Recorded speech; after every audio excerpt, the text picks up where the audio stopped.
किसान योजनेसाठी यापुढे शेतकऱ्यांना ओळखपत्र अनिवार्य असणार आहे। पाहुयात यावरच लोकशाहीचा हा स्पेशल रिपोर्ट।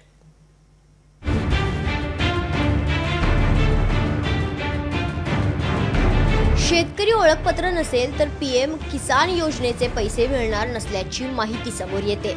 त्यामुळे आता शेतकरी वर्गात चिंतेचं वातावरण आहे।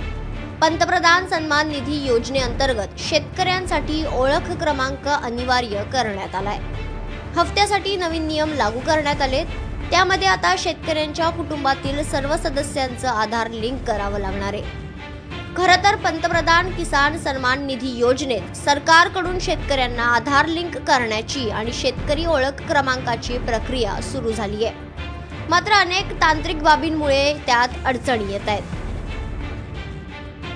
सर्व्हरचा जरा बऱ्याच प्रमाणात इश्यू येतोय।